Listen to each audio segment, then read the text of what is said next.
If you're starting a business in Australia, here are the 8 essential items to set up. Make sure you save this video and subscribe to this channel because I'll be sharing more business tips and advice that I wish I had when I first started. Absolutely no gatekeeping here, just the real tools and resources to help you get started and scale. Let's go. Now, these aren't in any specific order, they're just as important. Number one is registering your trademark. When you're first starting off, I want you to dream big. Your business is going to be huge. You need to protect your logo and your name. Don't make the mistake I did. Make sure you get this registered through a lawyer because you can do it yourself. It's a bit complicated if you don't understand the legal jargon, and you might end up doing it incorrectly and having to redo it, which is what happened to me. So engage a lawyer and get your trademark registered from the get-go. Next up is apply for an ABN. It's free to do. It'll take a few minutes, all done online, and that'll be used for absolutely everything going forward.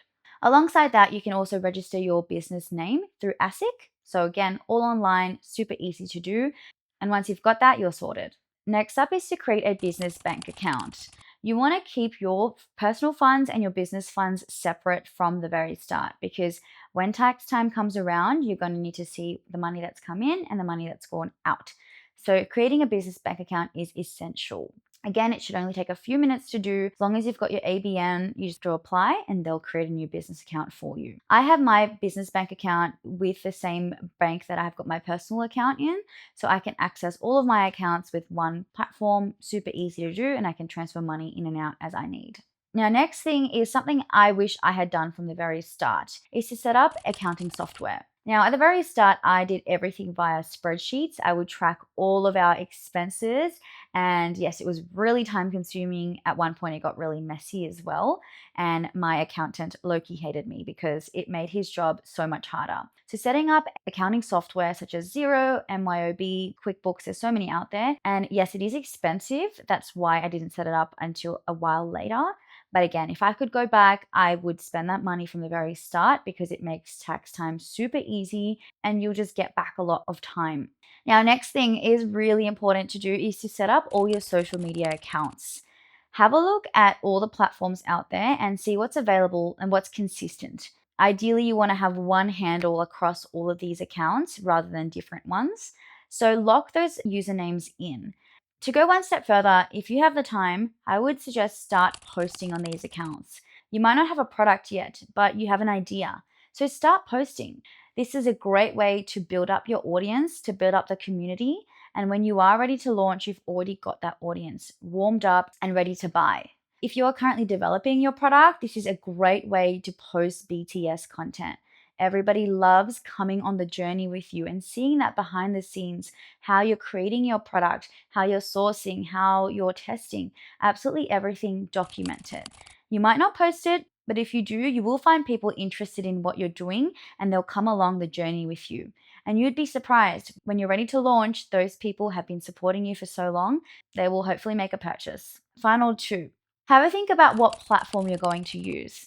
For me, I have an e-commerce business, so I sell physical products and I need to take payments. And so an e-commerce platform such as Shopify works really well for me.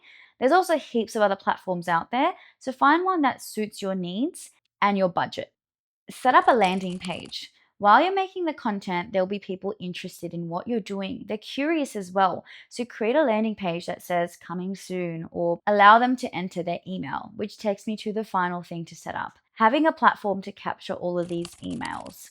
I personally use Klaviyo as my email platform because it integrates really well with Shopify and it's a really easy platform to use. It is quite expensive though, so have a look around. There's heaps of email platforms out there. You can even use a native platform to your website. The main thing I recommend is setting up a contact capture form. So get people to give their email in, even if you haven't launched yet or you have no idea when you're going to launch. Say you'll be the first to know or you'll get a discount when we do launch. Give us your email and that's it.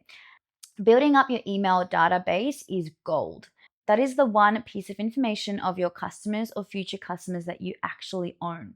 Think about it this way. If Facebook was to shut down tomorrow, or if Shopify closes their platform, you will lose all of that. You will lose all of your followers, all of your accounts, but your email list is yours. So start building it early and have that as a goal to keep growing it, because EDMs are very, very powerful and a great way to bring in consistent revenue.